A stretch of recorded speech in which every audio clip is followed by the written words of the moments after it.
And we laugh. Welcome to another Everybody Can't Go Convo. I am your host, Jessie Holly, and we are continuing with our grief series. So today, I know we've talked about some, things that were a little sad. We've talked about some things that may sound like harsh realities. So today, I want to dive a bit into honoring yourself and how you become someone new without betraying who you were. So today's episode is a lot about yourself, self. So we will get straight into it. I forgot how many points that I had for you guys today, but I wrote down a few, but I won't be long.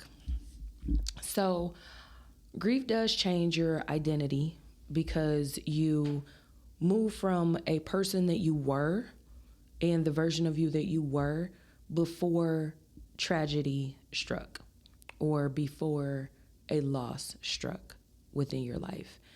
And growing after you experience a loss, it's not a betrayal to the person that you lost or to yourself or who you were previously, because you are still allowed to evolve and to continue to become.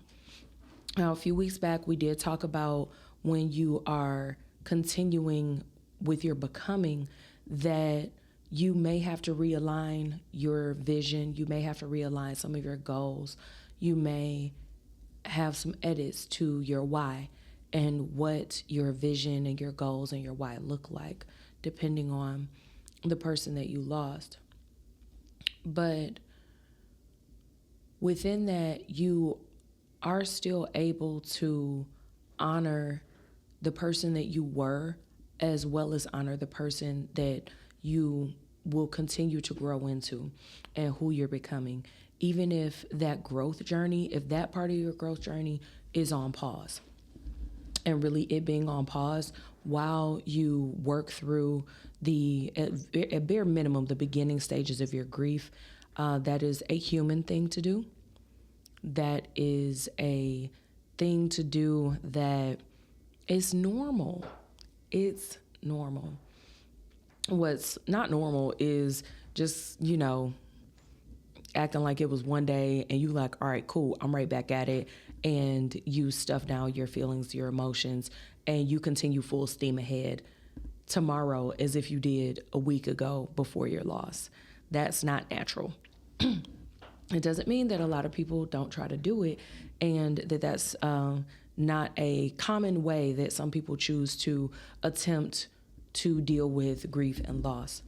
But I will tell you that when you take that way of dealing with things, eventually the grief will catch up to you, and sometimes it's a bit further out of your control. While you are in the beginning stages of grief, everything already feels out of control.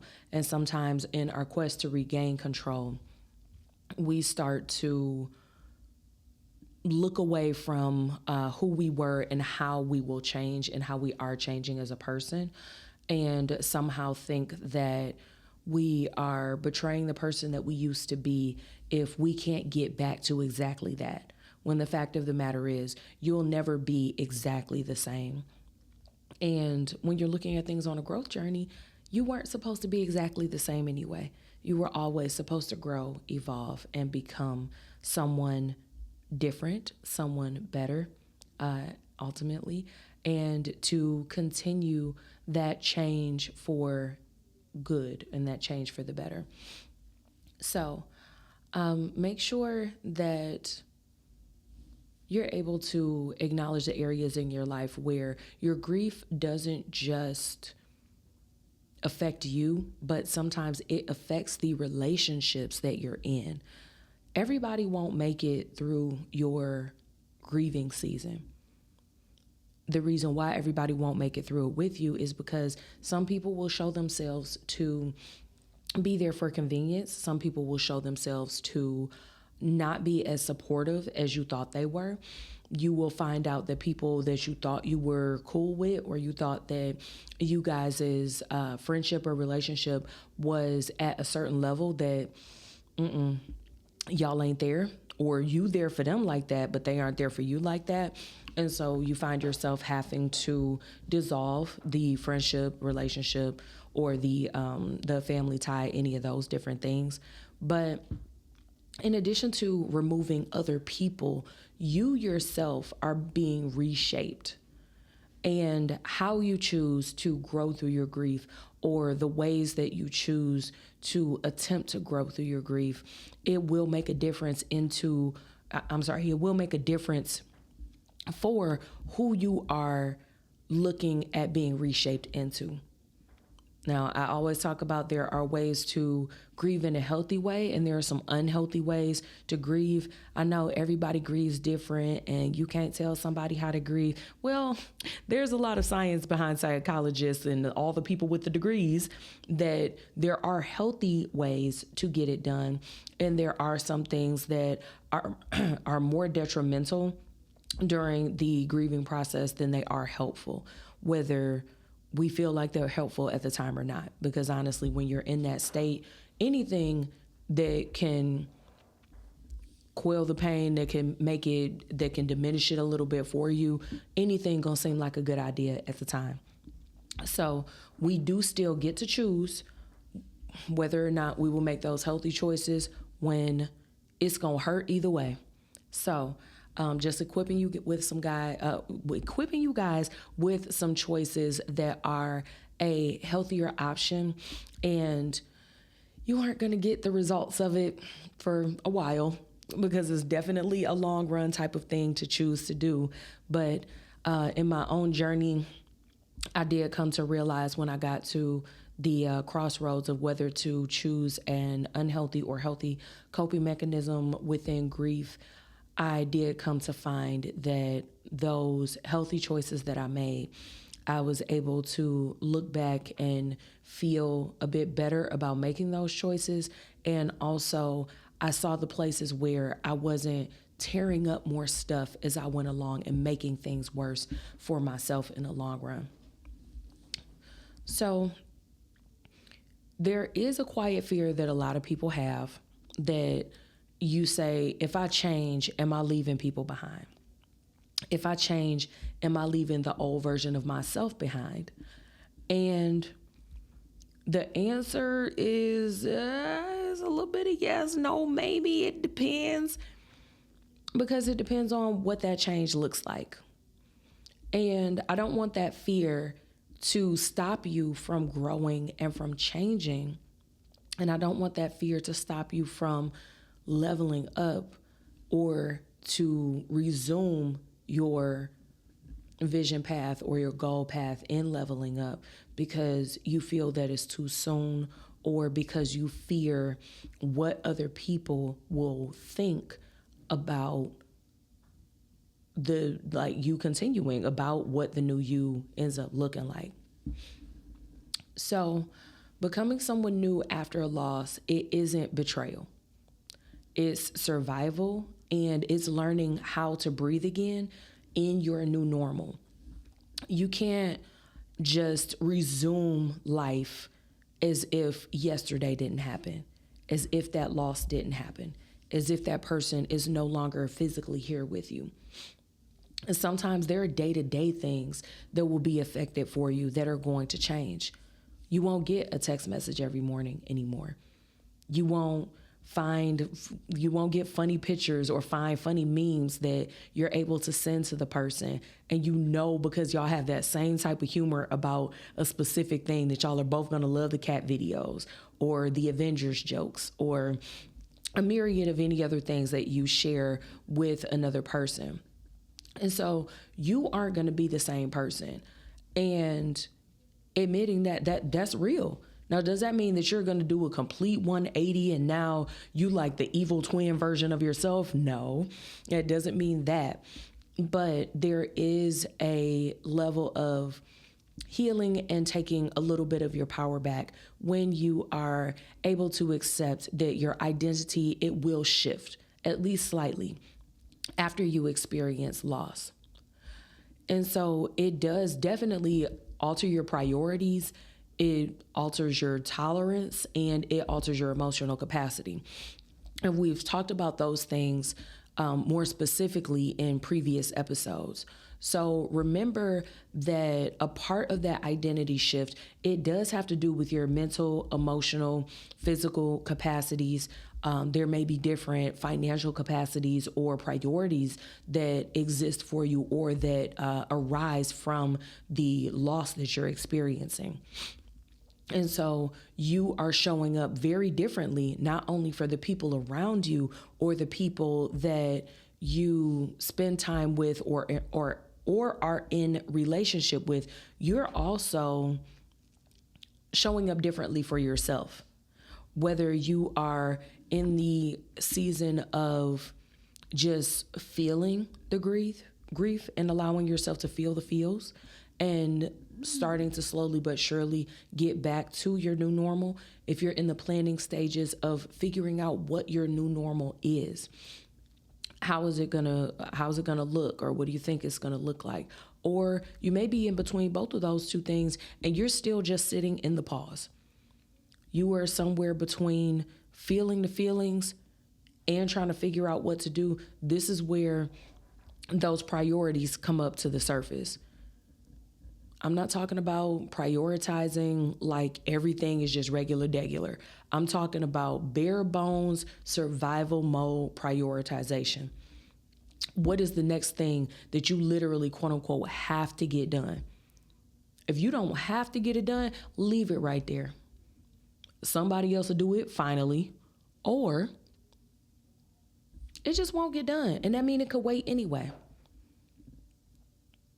And while the thing is waiting, you will get to see who people actually are for you, to you, with you, or without you. Sometimes part of your grief process is grieving the old dreams, rhythms, or relationships that don't fit anymore or that can no longer be within your life. You may have had a big grand vision and this person was a big part of it or a huge part of it, and now it's going to look vastly different in your future. It's okay to grieve the loss of the life that you thought you would have, the people that you thought would be there, and how you thought that it was going to look. That is one of the things that you are able to remedy after you take a look at how your old dream may change when you are rewriting your vision and rewriting your goals.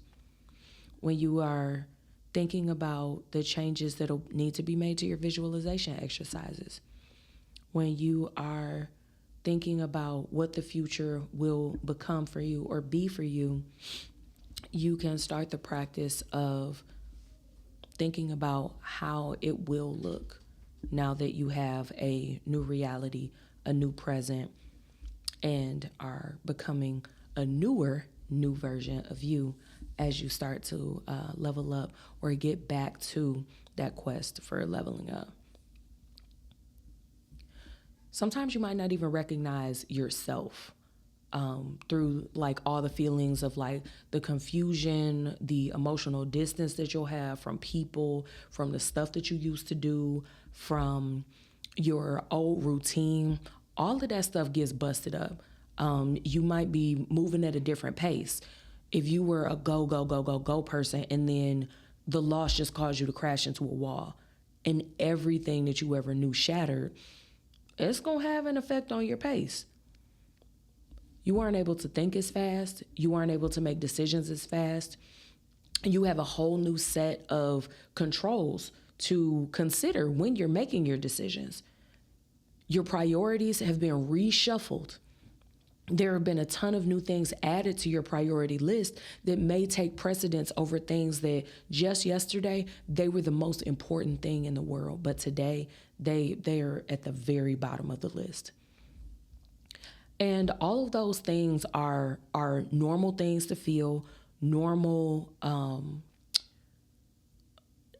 conversations to have if you are going to figure out how to address it, whether it's a conversation with someone else who's helping you or a conversation with yourself. Either way, you aren't the only one having those thoughts and those feelings, and it's completely normal. It's normal to your situation because you aren't you right now. And the way that you are no longer you, it's going to be different. It's you will be different. Now, what that difference looks like, that's the area where you get to choose. You didn't get to choose that the loss would occur in your life, but you how you choose to cope, the tools, the strategies, and the things that you learn that you choose to apply, those are the choices that you get to make. You don't really get to control how you feel. You get to control and change and decide and choose what you will do about how you feel. There are some things that you can choose to do that will help you in the long run. Still ain't gonna feel good. It's still gonna feel like blah or this is stupid, because when you're hurt, you're hurt. But there are also some things that they can put you deeper and put you in a deeper hole, or push you further into that negative space and make it that much further that you have to climb to get out, and make the journey that much harder for you to be able to learn to live around your loss. Because let's be clear, the loss ain't going nowhere. We can't bring people back. And so once they're gone, we have to learn how to live around the way that we feel, and we learn to grow around and do things so that we're able to honor them in our sadness and in our loss. And one day at a time, figure out how we won't just crumble and wither and just let it be. And right now, if you are still in that portion of it, let it be what it is. Tomorrow might be just a sand grain better, but we see beaches everywhere. So just give it some time. And while you're giving it time, because it's going to hurt anyway, let's do those little things day by day so that as time goes on, we can come out a bit better. Once we get to, well, I won't say get to the end of it, because, you know, the end, and you're headed to the upper room yourself, but I digress. So you didn't choose the change, but you do get to choose how you live inside it, how you react to it, and what you do with your experience. So basically, don't let it break you. And even if it has broken you, allow yourself the room for the brokenness. From those pieces that are broken and scattered everywhere, you get to decide how you will put those back together, or if you're just going to sweep up everything and throw it away. Now, can you put it together exactly the same? Nope. You're not going to be exactly who you were before, again. But you can put those pieces back together into something new that is beautiful in its own right. So sometimes when you fear leaving that old person, that old version of yourself, not that old person, the old version of yourself, when you fear leaving them behind, sometimes it will feel like you're being fake or disloyal to yourself. And that's how you end up stuck. That's how you end up kind of acting like you got Arrested Development. That's how you end up in the same place year after year after year after year, which is a problem if you want change, if you want growth, if you want something better for your life and want to do more with your life. So even though you may have to take a pause, that doesn't mean that wherever you have paused, that it's disloyal to yourself or those around you for you to just stay there. And remember, when you do decide to just stop and live in that pause, eventually you will have feelings of wanting to pick back up and continue. So you get to decide if and when you will continue on with your growth journey, and allow yourself enough time to work through some of your grief process. You don't have to pick it back up immediately, but I would always say, just like I say, don't return too fast, don't wait too long. It's going to be uncomfortable and feel kind of weird whenever it is that you choose to pick back up and get back into the swing of things. And you shouldn't feel guilty like when you get a little bit of your laughter back, or when you find reasons to experience joy, or when new opportunities present themselves, or when you create new opportunities for yourself. That is the natural flow of life. And it's also natural to have a guilty kind of feeling about it. Because, well, what does grief look like? How long do you stay there? How long do you experience a stage? Once you experience a stage, do you work your way through it and never revisit it again? No, that's not how it works. That's why I said that you learn to live around the grief, and you learn to live inside of it, and how you will build your life and how you will be moving forward. So take that time when you do find something that you can laugh about, when you do find something that you feel joyful about, and when those new opportunities do present themselves or you create them, don't approach them with a feeling of guilt. This is one of those places where I encourage you to look at how can you honor someone's legacy in those things. You weren't meant to stay in an area of grief forever. So even though we're learning to live with it, that doesn't mean that we just stop at that one place in life and then that's where we live from now on. And even though you won't be the same, that doesn't mean that you can't look to the future for what your growth will look like post losing a loved one or a friend. If you're okay, that doesn't mean that the person mattered any less to you. And we all know all of the cliches. They would have wanted you to be okay anyway. Yeah, we get it. But that doesn't necessarily stop that feeling of, well, what if I'm moving on too fast? Are you really moving on, or are you just learning what your new normal is? Are you learning what the new you is going to look like? And again, we're not looking for some big, huge change. We're just looking for, what does the new version of you with this loss look like? How has it shaped who you're becoming, or how is it shaping who you're becoming? Your love isn't really proven for a person by permanently suffering, by no longer experiencing laughter, joy. If anything, and this is where I'm going to be a little bit harsh, y'all, because I know some people would disagree, but my opinion. But your love isn't proven by that permanent suffering. And I would actually say that you aren't honoring the legacy of a person when you choose to stay in that season of permanent suffering, because we know that that's not what the person would want for us.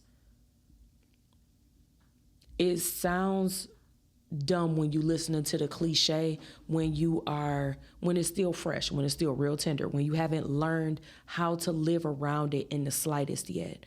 But as we continue our grief and growth journey, and you really think about it, when you are intentional about how will you honor that person and how will you honor their name and the legacy of that person, if you love them that much, they loved you back in some way, shape, or form. And that love didn't include you just sitting in like permanent or semi-permanent suffering or suffrage for their name. That suffering isn't a way to honor someone's legacy.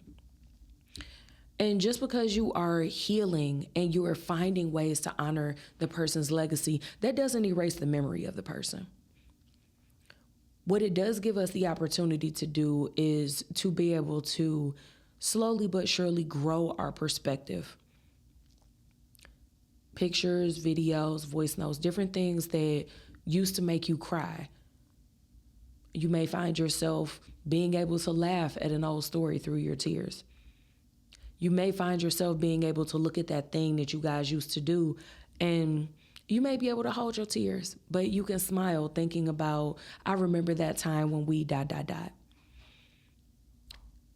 Just because the healing doesn't erase those memories, healing doesn't erase those tears. When you're learning to live with the loss and learning to live with that grief, that doesn't mean that you won't experience a time or a point where you think of some of those same things or see some of those same things and it does bring a tear to your eye, or you do break down and cry about it. But that doesn't mean to lock those memories away so that you aren't able to experience the full spectrum of what the loss of love feels like and what grieving the loss of love feels like.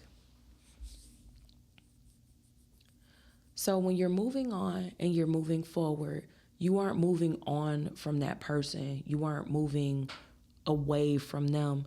It's you are choosing to continue your life path with all of the wisdom that they imparted on you, all of the good memories that they gave you and things that you can look back on and laugh at, cry at, or both at the same time. And it's you being sure that you can keep their name alive in a way that creates positive impact.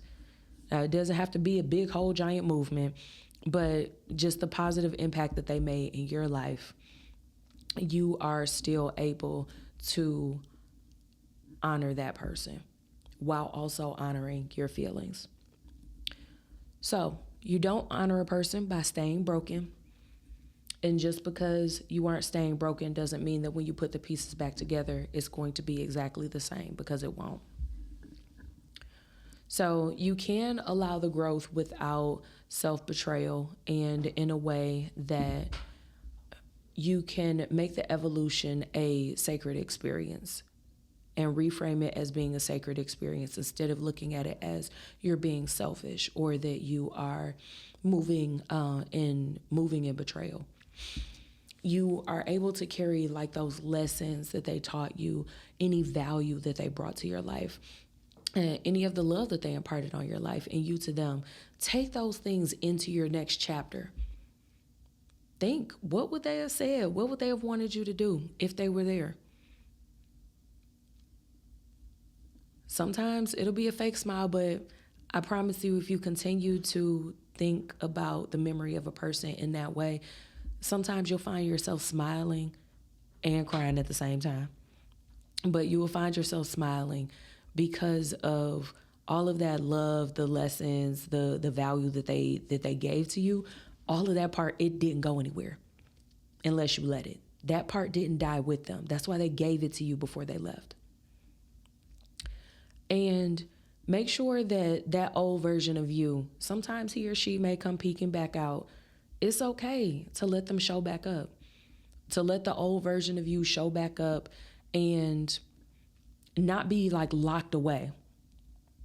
Oh, will they be on vacation for a time? Yeah, sometimes, because you're dealing with grief. So the old you, she might be tired. She might be off duty. But if and when she does decide to show back up, go ahead, let her out of that cage. There's somebody who is looking for your smile. There's somebody who's looking for you being the pleasant individual that you are. And all of the glitter and the fairy dust and the pixie dust and the things that come with you that enter the room, there's somebody that's looking for that. And sometimes it could be someone new or somebody that you don't even know that that's what they needed that day. But God knows what's going on with everybody, and he'll still use you despite what you're going through. So make sure that you don't just imprison and lock away that old version of yourself in the name of you don't want to be selfish, or you don't want to betray the memory of the person that you've lost. And in that, this is what we call grief and gratitude. Both of those things can be true at the same time. Is it hard some days to practice gratitude while you're grieving? Absolutely. And if it's too much, don't do it that day. That doesn't mean don't try again tomorrow.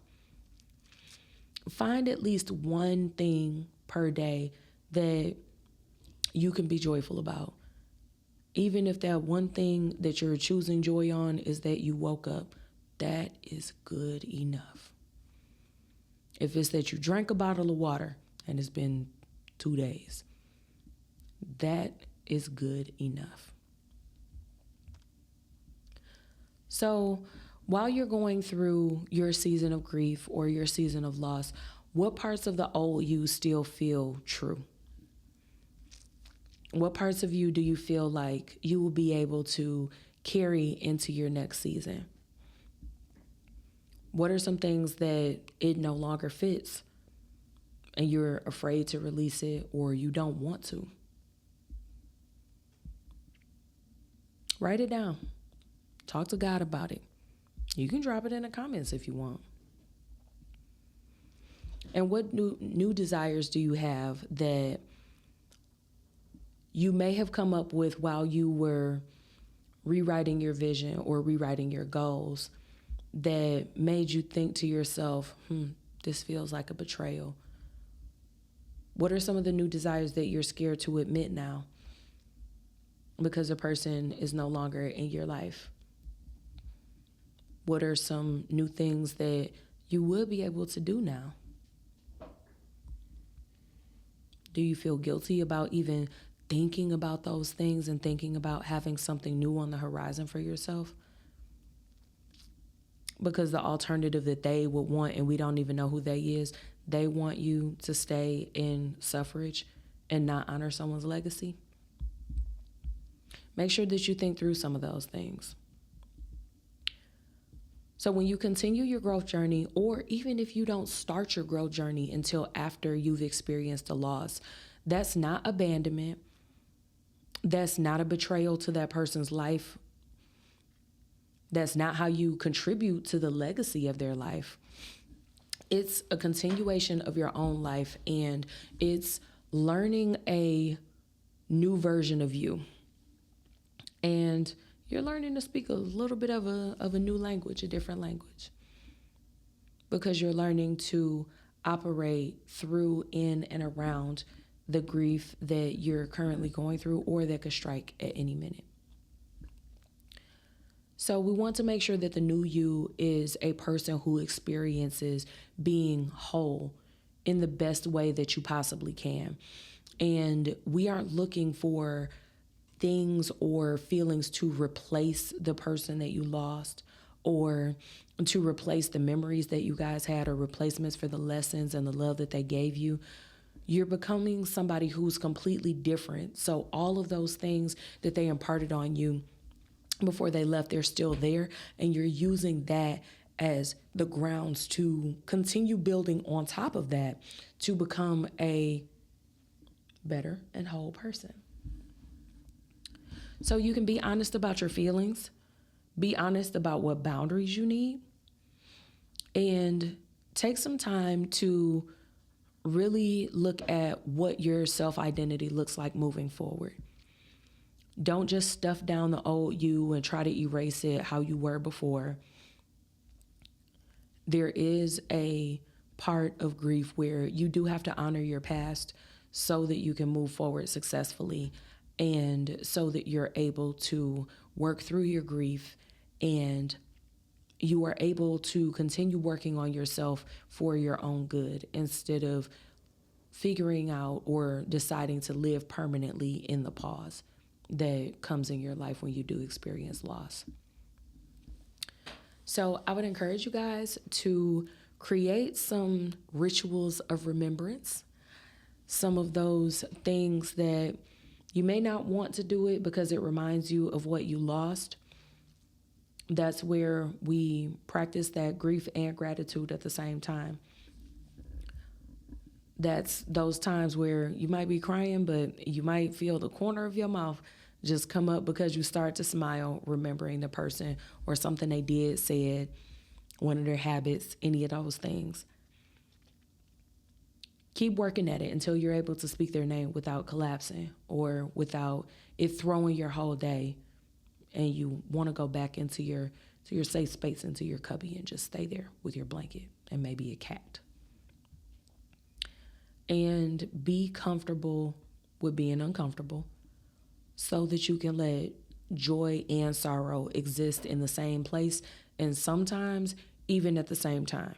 Even though y'all know about me in the science part, I think technically joy and sorrow can't exist at the same time, at the same exact second, but we thinking fast already anyway. So let joy and sorrow coexist in your life overall.